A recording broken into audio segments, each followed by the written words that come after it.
घायल शेर, कृपा कर हमारे चैनल जंगल सफारी को सब्सक्राइब जरूर करें, धन्यवाद। एक गरीब युवा लड़की काम के लिए भीख मांगती हुई इधर उधर भटक रही थी।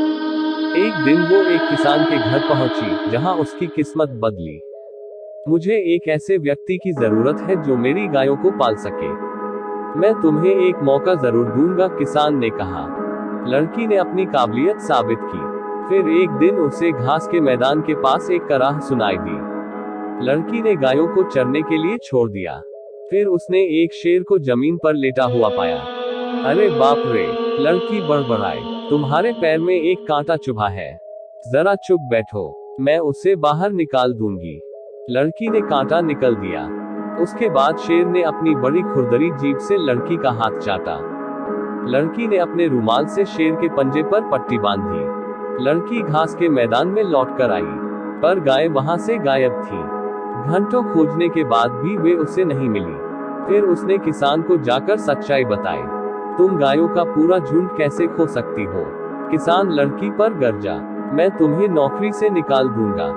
क्या मैं कुछ और काम कर सकती हूँ? लड़की ने भीख मांगी। मैं तुम्हें गधों की देखभाल करने के लिए 1 साल का समय दूंगा, फिर बाद में देखूंगा कि क्या तुम भरोसेमंद हो या नहीं। युवा लड़की अब हर दिन गधों को चराने ले जाती थी।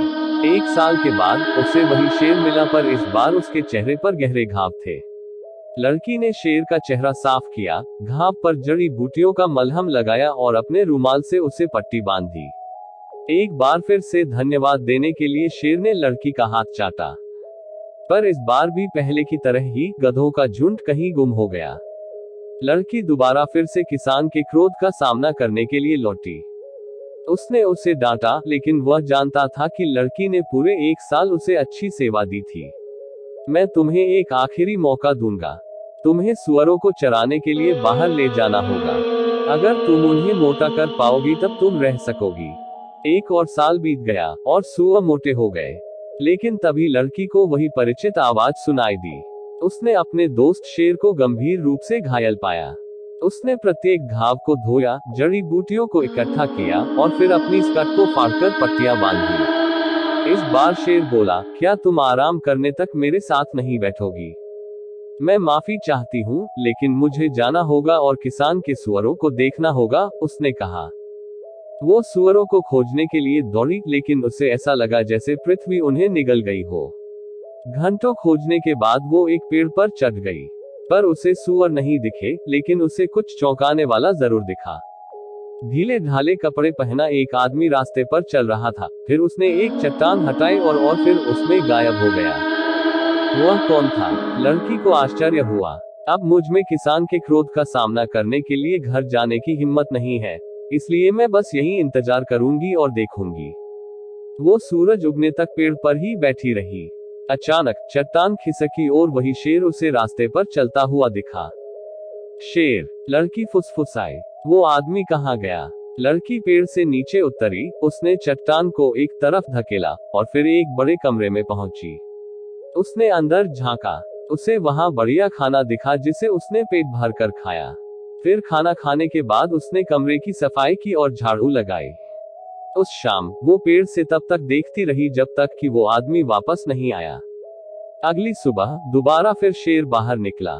फिर से वो छिपे हुए कमरे में गई, उसने खाना खाया और सफाई की। इसी तरह कई दिन बीतने के बाद लड़की ने रास्ते में आदमी की प्रतीक्षा की।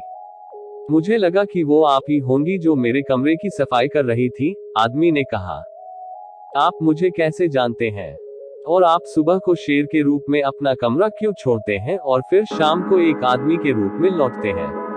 उसने पूछा। एक राक्षस इस बात से नाराज था कि मैं एक राजकुमार था जिसे लोग बहुत प्यार करते थे। दिन में मैं शेर बन जाता हूँ जिसकी आपने कई बार मदद की, उस आदमी ने समझाया। उस राक्षस ने बदला लेने के लिए ही आपके जानवरों को चुराया। उसके जादू टोने को तोड़ने के लिए उसे राजकुमारी के बालों से बना एक कोट देना होगा। ठीक है, मैं शहर जाऊंगी और आज शहर में काम खोजूंगी, मुझे राजकुमारी के बालों की एक लट जरूर मिल जाएगी, लड़की ने वादा किया। अगले दिन उसने अपने बालों को सावधानी से बनाया और फिर महल के पास जाकर चिल्लाई, क्या कोई मुझे काम पर रखेगा? राजकुमारी की एक दासी ने उससे सुना, तुम क्या काम कर सकती हो? उसने पूछा, मैं किसी के भी बालों को सोने की तरह चमकदार बना सकती हूँ, उसने जवाब दिया। फिर मेरे साथ आओ, नौकरानी ने कहा। हर दिन लड़की ने राजकुमारी के बालों को तब तक ब्रश किया जब तक वे सूरज की किरणों की तरह चमकने नहीं लगे। एक दिन लड़की ने हिम्मत बटोरी और राजकुमारी से पूछा कि क्या वो उसके बालों की एक लट ले सकती थी। राजकुमारी ने पहले तो मना किया, लेकिन जब लड़की ने बहुत भीख मांगी तब उसने उसे दे दिया। तुम मेरे बालों की एक लड़ी ले सकती हो, राजकुमारी ने कहा, पर तुम्हें मुझे खुश करने के लिए एक सुंदर राजकुमार ढूंढना होगा। लड़की सहमत हो गई। फिर उसने बालों की एक लड़ी काटी और उसे एक कोट में बुना जो रेशम की तरह चमकने लगा। फिर वो उसे गरीब शेर वाले आदमी के पास लेकर गई, जिसने उसे राक्षस को खोजने का रास्ता बताया। जब राक्षस ने लड़की को पहाड़ पर चढ़ते हुए सुना, तो वो एक हाथ में अपनी तलवार और दूसरे हाथ में एक गदा लेकर भागा हुआ आया। रुको, मैं तुम्हारे लिए एक कोट लाई हूँ, लड़की ने कहा। लेकिन कोट बहुत छोटा था और राक्षस ने उसे नीचे फेंक दिया। मुझे माफ करें, मैं फिर से कोशिश करूंगी, उसने वादा किया। अगली सुबह लड़की ने राजकुमारी से बड़ी आरज़ू मिन्नत करके उसके बालों की एक और लड़ी ली। फिर लड़की ने एक बड़ा कोट बनाया और दोबारा पहाड़ पर लौटी। इस बार राक्षस को कोट फिट आया और उसने लड़की को इनाम देने की पेशकश की। कृपया उस शेर वाले आदमी पर से जादू टोना हटाओ, उसने भीख मांगी। राक्षस ने उत्तर दिया, उसके लिए तुम्हें शेर को मारना होगा, फिर उसे जलाकर उसकी राख पानी में फेंकनी होगी, तब तुम्हें राजकुमार मिलेगा। आदमी को ये सब बताते समय लड़की रोने लगी। जैसा उसने कहा है तुम वैसा ही करो, मुझ पर भरोसा रखो, आदमी ने कहा। अगली सुबह लड़की ने शेर को मार डाला। जब उसने पानी में राख डाली तब पानी में से एक सुंदर युवा राजकुमार बाहर आया। बहुत धन्यवाद, तुमने मुझे बचा लिया है। अब मैं तुमसे अपनी पत्नी बनने के लिए कह सकता हूँ। युवा लड़की ने उसे आंसू भरी आंखों से देखा। लेकिन मैंने राजकुमारी से वादा किया है कि मैं उसे खुश करने के लिए एक राजकुमार खोजूंगी। राजकुमार ने जवाब दिया, डरने की कोई बात नहीं है। तुम देखो, मैं राजा का बेटा हूँ। वो राजकुमारी मेरी बहन है। चलो अब हम महल में चले। अपने भाई से मिलकर राजकुमारी बहुत खुशी हुई। राजा, रानी और राजकुमारी सभी राजकुमार की वापसी से बेहद खुश हुए। राजा ने युवा लड़की के प्रति अपनी कृतज्ञता व्यक्त करते हुए शादी के लिए सहमति दी और फिर पूरे